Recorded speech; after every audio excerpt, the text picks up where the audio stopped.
the Amalgamated Union of Foodstuffs and Cattle Dealers in Nigeria has threatened to resume its strike and cut off food supply nationwide to protest failure of the federal government to pay the 4.75 billion naira compensation agreed with them.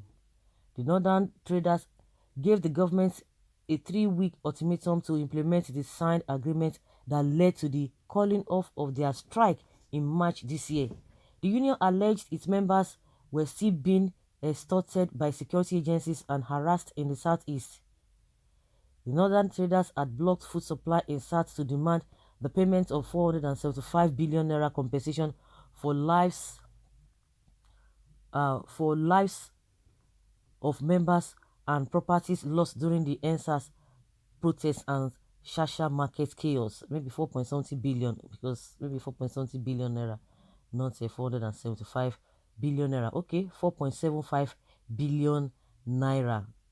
So that is what they are demanding. They are demanding for that. The traders had also demanded the dismantling of all roadblocks on federal highways and an agreement with state governments to withdraw services anytime their members were subjected to attack, following a meeting brokered by Kogi Governor Yaya Bello on behalf of the federal government.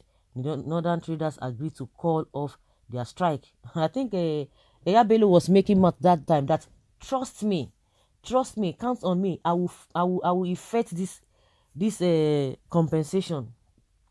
But addressing reporters on Tuesday after an emergency meeting in Abuja, president of the group, Comrade Mohammed Taha, said 3 months after the union suspended the strike, the government was yet to meet their demands. He said at the expiration of the 3 weeks ultimatum, the traders will ensure a nationwide blockage of food supply. The union president said, "We have agreed to resume our strike. We sent all our documents as a reminder to the leadership of the National Assembly, IG of Police and all security agencies. We will wait to see what the government will say. If the government calls us about the issue, then we will suspend action. We have not called strike. We are waiting on the government for this reminder. We will wait for the government from now to 2-3 weeks about our agreement that made us to call off our strike. Since we called it off, nothing has been done." National legal advisor of the union, Saleh Magama, said, "We called an emergency meeting because of what is happening in the southeast to our members. We called them also to brief them on the previous strike we embarked upon 2 to 3 months ago on the aftermath of the strike. As a union, we have written to the federal government, to the ministries concerned, to the security agencies, telling them of the promises of previous strike taken upon by the union, to remind them that they have not done anything. If nothing is done, probably in the next 3 weeks, we will come back, discuss and take a final resolution. The strike will be nationwide. We will cut off food supply nationwide in the next 3 weeks if nothing is done."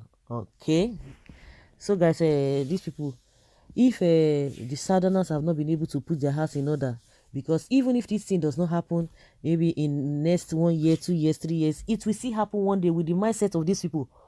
And I think the southerners should speak louder. All of these problems that we are talking about, I don't even understand where and who caused this problem in the first place, because they are used to all these deceits. If the southerners cannot put their house together in terms of making sure that their own farming system is on top, oh my goodness, these people will do the same thing.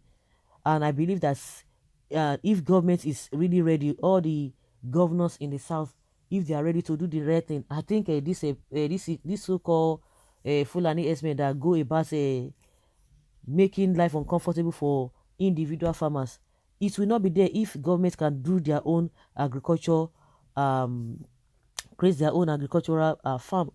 If not, these people will continue to tell you that oh, they are the ones feeding the nation. But I don't know, if you have food in surplus, I don't understand the irony of this whole thing. You think you have food in surplus, of course they themselves, they know that they almost went into bankruptcy. They got into bankruptcy at that time because because their food goods are perishable. It cannot last more than 2 3 days, and that is it.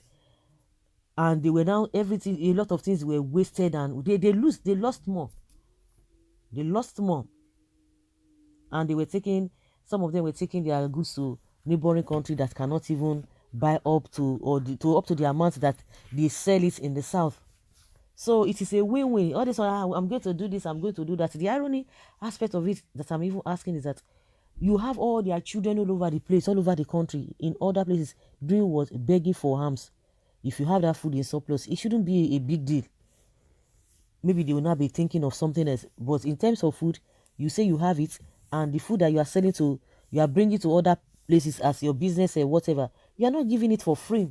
People are buying it. If they don't buy it, you are done for it. If they don't buy that food at a specific time, you are done. Because you can't just be looking at it. Who are you going to blame? Who are you going to be holding responsible for your loss? Because you are going to be losing in all fronts.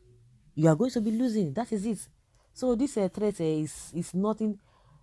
Is nothing but they are just deceiving themselves. And the so-called leaders in the south, I think it is time people begin to know their stand, because these guys are not, they are not ready, they are not men enough, all those governors at all. You see them, they will be shaking, they can't even make sense, they will be shaking up and down. You can imagine Makinde begging the federal government to allow to license this thing so that he can buy this thing for them, to license AK-47, which he knows quite alright that it's not going to be possible, but so that it won't look as if he's not doing anything or he's not making any move. They are all the same, forget them. They are all the same, as if so that it won't be as if he's not making any effort concerning what has been happening. It's a lie. He knows quite all right, quite well, that they never even wanted the Amotekun in the first place. They are not telling you that they should give you this thing. They should license. They should license AK-47 for you. That is a joke of the century, and people have advised him on what to do. So you see them, you can't. And I've said it. Those who do not follow the policies of this country, they will just push you to a piece. They will push you there because you know that they have nothing. They will just be telling you year in year out. They'll be telling you they are doing this. Nothing in everything that you see them do.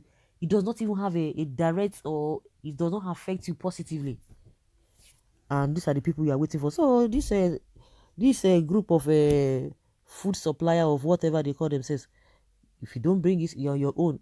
But as soon as they pay you, but the government should be rest assured that definitely they are going to pay other people that they have lost one or two things